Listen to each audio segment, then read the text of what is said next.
May I greet you all with the supreme light and the radiant love of the Great Spirit. I am deeply moved and touched by the warmth that I already sense from all of you. It would seem, at least on the surface, that we are all in separate locations. I in my world, you in yours, in various places, different times,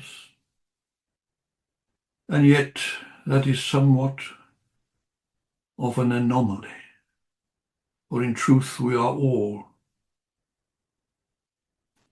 connected in this placeless place by our energies, by our frequency, by the love of knowledge and truth, and the love of love itself that draws us all together in one heart and in one mind, that we may share what we know, seek out that which we do not know, discuss, debate, and perhaps reach some different conclusions that will enrich us and take us a little further along the pathway of enlightenment. I do not need, perhaps, to say too much about myself. I'm not important anyway.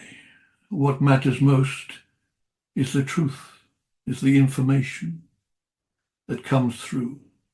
And that in itself must be able to stand up to your scrutiny. For I would expect nothing less than your reasoning mind to weigh up, to ponder, to consider, and to scrutinize all that I share with you. You can rest assured that from my part, I speak to you the truth as I know it. I am unable to do anything but this. For your part, your responsibility is to yourself and to that seeking part of you that desires to know that which is the truth.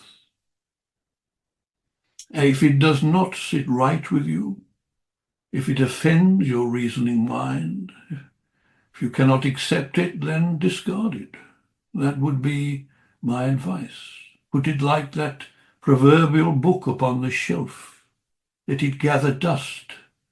You may one day return to it, only to discover that what this old soul shared with you was correct. So where do we begin?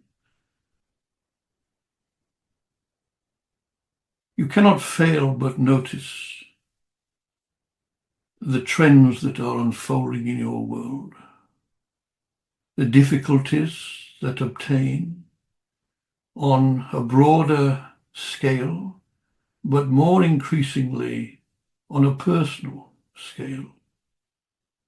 It seems that each new dawn brings a new challenge, a new disturbance,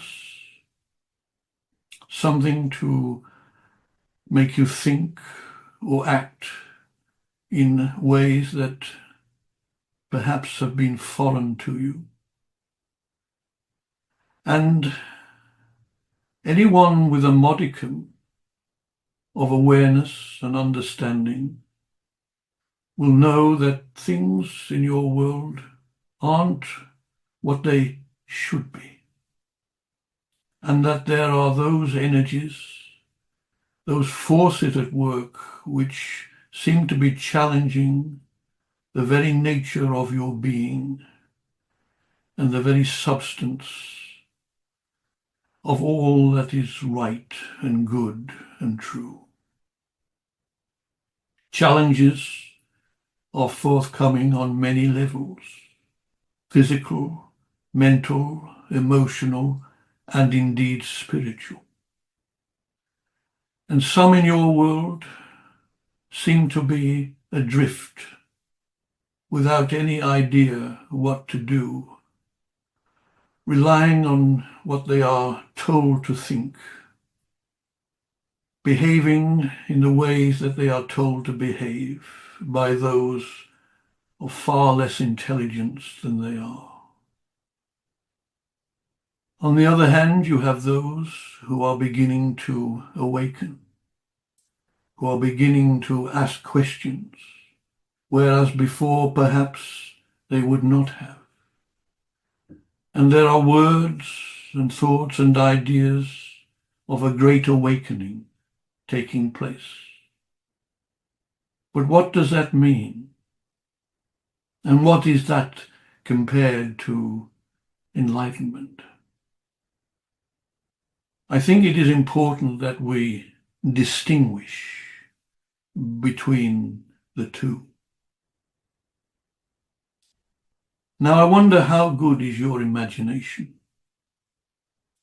I would suggest it is operating beautifully. Imagine then a tribe of people who live on the edge of a great lake. A lake so broad and long and wide that its banks cannot be seen. Only their immediate surroundings are familiar to them. Not only this, but the lake itself is frozen over. It is a lake of ice. It has always been that way. They do what they have to do to exist, to procreate, to survive,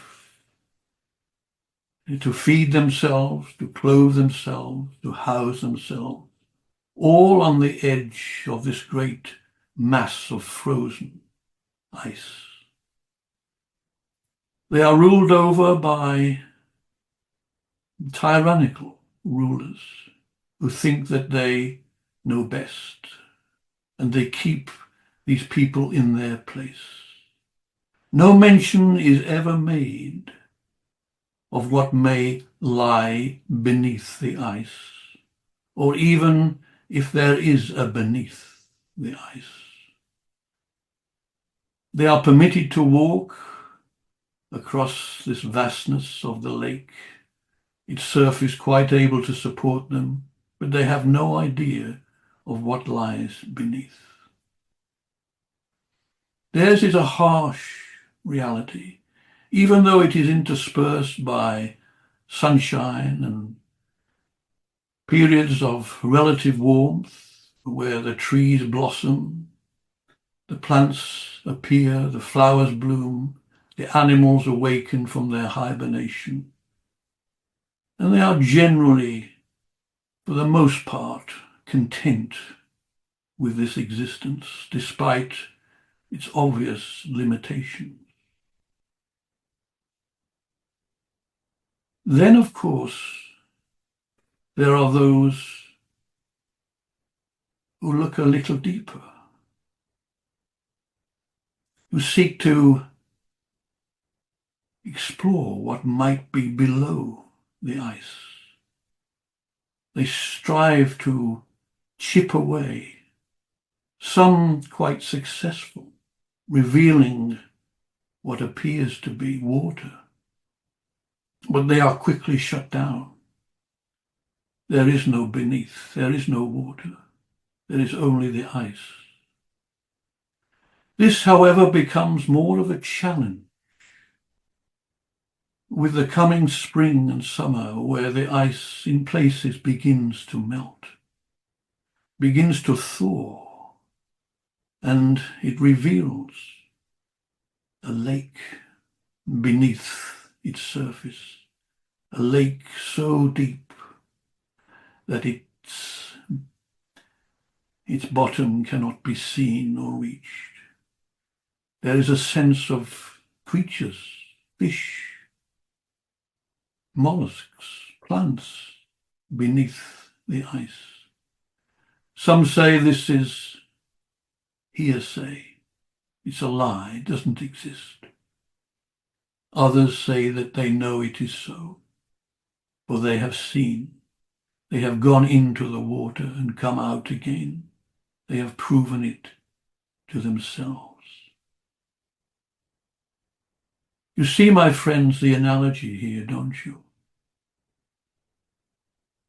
The ice and those who live above it represent the majority of humanity. But those such as you and others who have seen into the depths know that there is much more beneath the surface. This represents two types of awakening. There are those who rebel against tyranny, who realize that their life on this place which you call Earth is not what it should be, that it could be much better, much more enjoyable, much happier. And so they question the narrative.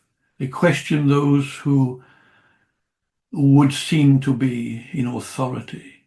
They question the laws. They question that which is demanded of them, that which is forced upon them, that into which they are coerced. And they rebel against it because they can see through it. They can see that it is against the higher principles of the Spirit. And this is in itself a form of awakening. These are, if you like, the foot soldiers of truth in challenging the immediate vicinity, the immediate world, the physical domain in which they live, the domain of the mind, the domain of subject and object, of time and space. They question it, they challenge it, and they are waking up by the thousands. But there is a deeper kind of awakening. Those who look beneath the surface, as you have done, in terms of your spirituality, and you realize that death is not the end, that life continues in an unbroken sequence, that there is not only a spirit realm and an afterlife, but that it is itself highly complex and developed and existing on many frequencies, many levels. This is also an awakening. And those whom you call mediums, those who you call psychics, who you call avatars, great souls, great teachers, great thinkers, have all experienced in their own unique ways my world, or a particular realm or realms appertaining to it. They have awoken to this knowledge. Of course, they try to share it with others. Sometimes they are successful. If the evidence they give, if the teachings they bring appeal to the reasoning mind of those who were otherwise ignorant. But not always are they successful. And their work is sometimes admonished, sometimes criticized by the mainstream, particularly science. But there is an even deeper awakening that I want to speak to you about. One that eclipses both of the ones that I have already mentioned to you. An awakening to enlightenment. Now, what is enlightenment? You hear it mentioned so often, don't you? I'm seeking enlightenment. I have become enlightened. Or I'm nearly there. And I'm reading this and I'm watching that. And soon I will find this nirvana. What is enlightenment? It is not a place foreign to the self or to your world. It is not some rarefied, lofty sphere that can only be reached by a selective few. Oh no. It is your very self. It is your true nature. It is the real you. It is the very nature that is also God's being, for you share that same beingness. And when you find yourself, whether it be through experiences in the outer world or whether it be through delving into the inner self and finding the absolute peace and joy and stillness that you are, that has always been there and always will be there, for it is your true nature, then you have absolute awareness and knowledge of enlightenment. That is what enlightenment is. It is the knowing of yourself, and it is the knowing of God's being, which is yourself. As I've said to many people, more often recently of late, it is this that will be the real awakening in your world. When we speak of the great awakening, we don't just want those who are awakened to their immediate problems, as pressing and as difficult as they are, and someone must deal with them, but rather the real knowledge and awakening and enlightenment of oneself, because that is so powerful, so all-encompassing, that it will bring into your world an energy, a light, a love, a transformation of humanity en masse that will be unstoppable. You know, there is a paradox here that sometimes I find a little troubling, that there are those amongst you who, even as mediums, are aware of the afterlife and who are given information by those such as myself who seek to operate through mediumship, and yet they still have very little idea of what is really happening in your world. I don't just mean this awakening, I mean the negativity, the evil that is amongst you, the darkness. You see, you cannot, with the greatest will, you cannot see one without the other. I'm not suggesting that you dive into it, that you seek to turn over every stone and find all that lies beneath it. There are some that delight in doing that, but you cannot turn away from it. You cannot say, I'm not going there. I don't know that. It doesn't exist. You are either awake or you are not. If you are awake, then be awake to all things. See clearly. Don't look out of one eye. Don't look with your eyes half open or your mind half closed. Be open and see clearly. And then look to your higher self, look to your true nature and realize that, because that will be your greatest moment. That will be your greatest revelation, to know that you are God's being and God's being is you. You know, if we explore this a little, you can find through scrutiny of yourself, your own experiences, your own reality, your own nature, you can find for yourself, you can prove to yourself what I'm saying, that you and God are not separate and distinct, but one and the same. If we question the very nature of the Great Spirit, or God, whichever you prefer, or infinite consciousness, they all mean the same. If we question this,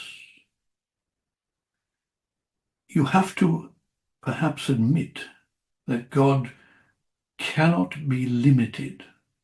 How can anything that is limited, that has confines, that has edges, that has boundaries, create such a wonderful, boundless universe that is beyond space and time and matter and substance, that is everything? How can that be limited? How can it be confined? Because then it would be imperfect. And imperfection leads to errors and mistakes and misjudgments. When have you had any experience of the Great Spirit ever making an error, or could ever make an error or misjudgment? Therefore, God is infinite. Infinity means one thing: endless being, without edge, without beginning, without end, without form. There can only be one infinity, not two infinities, not several infinities, because then they would not be infinite, they would be finite. So God's being has to be infinite. And that means that God's being has to encompass you. You cannot be outside of God's being. How can anything enter or leave that infinity? It cannot. Therefore, you have ultimate power and love, joy and happiness and freedom, ultimate potential within you. You have to have. The only reason that you don't recognize this is that you are like the man living on the edge of the ice lake. You are restricted. Your thoughts, your perceptions, your views, your belief systems curtail the divinity within you, or appear to. They can never contain it, of course, but they veil it. And you have to admit, don't you, that the material existence, the world of form, the world of subject and object, me and you, us and them, here and there, back and forth, up and down, past and future, is very compelling to your mind. But it's an illusion. It's an illusion. And when you see through the illusion, it's like seeing through the ice into the great lake beneath and all that that contains. And you realize in your enlightenment your absolute boundlessness, your absolute beingness, and the potential that you have. Never again can you be shackled. Never again can you be chained. Never again can you take orders or instructions from one pertaining to be an authority over you. How can anyone or anything be an authority over you? You are infinite consciousness. You are God's being. Recognize this. This is the true awakening. And it doesn't require a certificate. It doesn't require a journey, a path, a method. It's not linear. It is in this moment now. And it can even happen as I am speaking to you. This realization of the true self. So when we speak of the Great Awakening, yes, there is this immediate arousal, this immediate realization that your world isn't all that it should be, and we have to deal with these who are oppressing you. That is immediate. It has to be dealt with through the mind, through the body-mind. That's one thing, but the greater awakening is the true spiritual awakening of enlightenment, and that is quite something else. This is why we wanted to speak to you on this subject now. This is underway, by the way. This is underway. But it's not enough. It has to quicken. It has to expand. It will expand exponentially, like a balloon being inflated. It goes in all directions and touches so many as it does so. But you can partake in this process. You can share this information, and by your very being, your very energy, you can radiate this love and this understanding to others. So break the ice.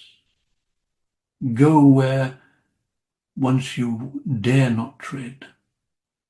Sink into the depths. Go beneath the surface of your being, and you will find it will open up into a landscape that is unimaginably beautiful and expansive, and that has no boundaries, no barriers. And it will bring you a joy that is beyond words. So think about this. I'm sure you will have many questions arise within the mind, but just go deeply within yourself, beyond the mind if you can, beyond thought, beyond narrative. Just be, and you will find that the words that come to you in the silence, the movement that you find in the stillness, and the light that you find in your darkness will be indescribably beautiful.